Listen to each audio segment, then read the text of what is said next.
कोण आहे, कसा आहे, हे आता तपासाचा भाग आहे. त्यामुळे हा गोष्टीचा तपास व्यवस्थित झाला पाहिजे की ज्यांनी घटना केली आहे त्यापेक्षा या घटनेच्या मागे कोणी आणखीन वेगळा आहे का हे बघणं काळाची गरज आहे. कारण असा एखादा माणूस येतो आणि डायरेक्ट संविधानाचीच तोडफोड करतो, असं कसं होऊ शकतं? रस्त्यामध्ये इतके अनेक महापुरुषांचे पुतळे आहेत, दुकानं आहेत, घरं आहेत, ऑटोवाला आहे, कारवाला आहे, हे ते कोणालाच काय म्हणत नाही, डायरेक्ट तिथंच कसा येतो, हा विषय महत्वाचा आहे.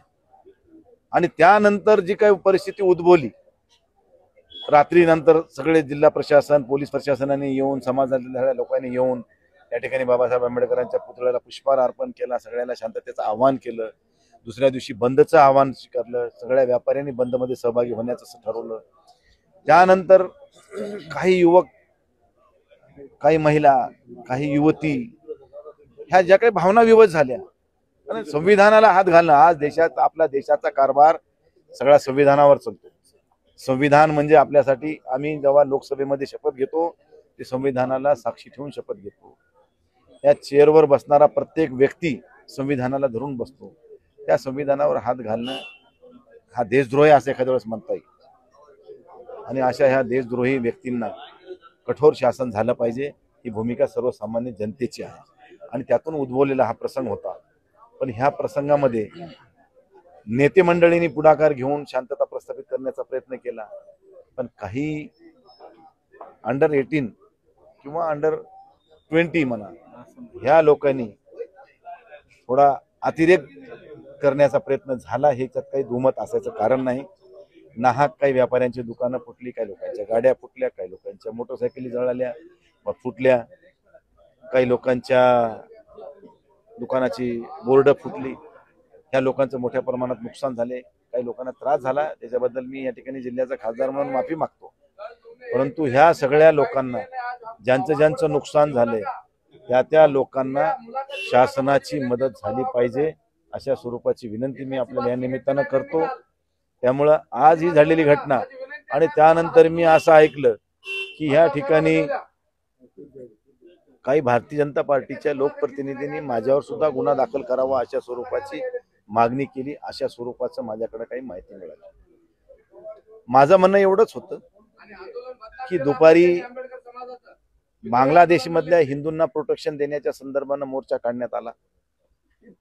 त्या मोर्चाला भारतातल्या प्रत्येक नागरिकाचं समर्थन आहे, कोणाचा विरोध असायचं कारण नाही. कारण हा भारतीय लोकांना जर त्रास होत असेल तर त्यांना प्रोटेक्शन देणं, त्यांच्यासाठी आपण उभं राहणं हे आपलं कर्तव्य आहे. पण हे कर्तव्य पार पडत असताना भारतीय जनता पार्टी या हिंदूच्या नावाखाली एक वेगळा अजेंडा राबवत होती. बटेंगे तो कटेंगे, एक है तो सेफ है, हे नारे भारतीय जनता पार्टीचे होते, हे हिंदू म्हणून नव्हते. तुम्ही इथं सगळ्यांना हिंदू म्हणून एकत्र यायला आवाहन केलं होतं, तुम्ही भारतीय जनता पार्टीच्या लोकांना बोलवलेलं नव्हतं. मग तुम्हाला जर हेच करायचं होतं तर तुम्ही फक्त भाजपचे लोक बोलवायचे, हिंदू म्हणून कशाला बोलवलं कोणाला? हिंदूला बोलवलं होतं तर तुम्ही त्या ठिकाणी ह्या गोष्टी करायला नको होत्या. आणि बटेंगे तो कटेंगे, एक है तो सेफ है, आणि जेव्हा परभणीमध्ये दंगल सुरू झाली तर तेव्हा एक बी सेफ व्हायला पुढे आला नाही. मग कुठे गेले सेफ वाले परभणीतले सगळे? अरे बोलायला सोपं असते, निभावताना लई त्रास होत असते, कळालं का? म्हणून कधीही अशा भावनिक होऊन कोणत्या गोष्टी करू नका आणि समाजामध्ये तेढ निर्माण होईल असं कुठलं काम करू नका. तुम्ही आणखीन काहीच बघितलं नाही, आम्ही लय जीवनामध्ये अनुभवलो, हे सगळे आम्ही अनुभवणारी माणसं आहेत. आम्ही ह्या सगळ्या प्रक्रियेतून गेलेलो आहोत, म्हणून आम्हाला कळतंय, ज्याचं जळते त्यालाच कळतंय.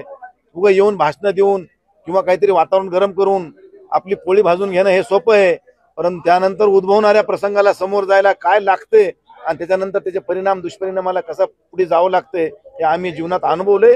म्हणून एवढ्या अनुभवातून आम्ही तुम्हाला या ठिकाणी सांगतोय.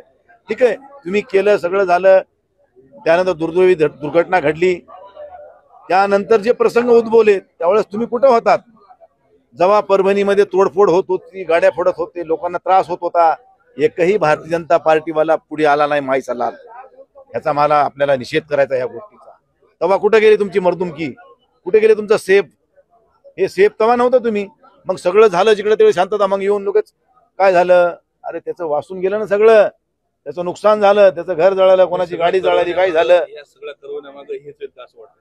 बघा, ह्या गुन्ह्यामागे कोण आहे हे आता हे पोलीस तपासाचा भाग आहे.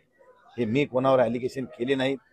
किंवा मी कोणावर अलिगेशन करणार नाही, परंतु हे घटना बाबासाहेबाच्या संविधानाची जी दुर्घटना घडली आहे, ज्याच्या त्यांनी तोडफोड करण्याचा प्रयत्न केला आहे, ह्याच्या मागं कोण आहे, ह्याचा बोलीचा धनी कोण, हा शोधणं आता ही काळाची गरज आहे.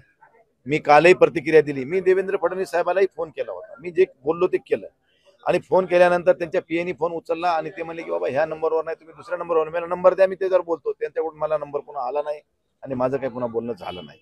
मी आज अमित शहांना देखील पत्र दिले की बाबा ह्या घटनेचा सखोल तपास झाला पाहिजे आणि जे कोणी दोषी असतील, मग ते कुठलाही असो, किती 30 मार्क हा असू द्या, त्याच्यावर कठोर शासन झालं पाहिजे आणि त्याला मध्ये तुरुंगात टाकून त्या ठिकाणी लोकांना न्याय दिला पाहिजे, अशा स्वरूपाची मागणी मी या ठिकाणी. पण माझ्यावरच गुन्हा दाखल करा, मी आता मी काय दिल्लीमध्ये मी काय दुर्घटना करायला होतो का, मी काय कशात भाग होता माझा काय, म्हणजे आता उगाचच कोणाचं तरी बघायचं, म्हणजे ह्यांना भारतीय जनता पार्टीवाल्याला नेमकं काय साध्य करायचंय हेच मला कळत नाही. भारतीय जनता पार्टीच्या एक जबाबदार लोकप्रतिनिधीनं आमच्यावर कारवाया करावं म्हणावं, म्हणजे आता ही शोकांतिका आहे. बाकी जास्त बोलत नाही याच्यावर. नाही, शेवटचा प्रश्न की उद्धव ठाकरेंचे खासदार पंतप्रधान मोदींना भेटले अशी चर्चा सुरू आहे, काय तथ्य? आज आम्ही देशाच्या पंतप्रधानांना शिवसेनेचं शिष्टमंडळ भेटायला गेलं होतं, पण आम्हाला त्यांची भेट मिळाली नाही. त्यांनी आम्हाला सोमवारची वेळ दिलेली आहे. बांगलादेशामधल्या हिंदूला संरक्षण द्यावं आणि त्यांना त्या ठिकाणी जी काही मदत लागेल ती करावी, पण त्यांचे होणारे हाल थांबवण्याच्या पार्श्वभूमीवर आमचं शिवसेनेचं शिष्टमंडळ पंतप्रधानांना भेटणार आहे, ह्याच्यामध्ये काही दुमत नाही. ऑपरेशन लोटस सारखं काही चालू आहे? ऑपरेशन लोटस हे परभणीमध्ये आज थांबवण्याचं, आता तुम्ही सगळे शांतता समितीच्या बैठकीत ऐकले, त्यामुळे आता त्याच्यावर भाष्य करणार नाही. पण ह्या ठिकाणी ज्यांचं ज्यांचं नुकसान झालंय त्यांना मात्र नुकसान भरपाई मिळाली पाहिजे. ही नैतिक जबाबदारी प्रशासनाची आणि शासनाची दोघांची बी आहे आणि त्यांनी ती पार पाडावी, अशा स्वरूपाची विनंती मी आपल्याला या निमित्तानं. आप देख रहे हैं मेरे साथ मेरा महाराष्ट्र लाइव, मैं मिर्ज़ा इदरीस बेग, मुख्य संपादक। परभनी की अपडेट के साथ ये थी हमारी एक रिपोर्ट। आपको ये हमारी रिपोर्ट कैसी लगी हमें कमेंट कर ज़रूर बताएं। किसी भी न्यूज़ या विज्ञापन के लिए स्क्रीन पे दिए हुए नंबर पर कांटेक्ट करें और रहे अपडेट मेरा महाराष्ट्र लाइव के साथ। और ज़्यादा से ज़्यादा इसे सब्सक्राइब करें, लाइक करें, शेयर करें और हमारे साथ जुड़े रहें। धन्यवाद।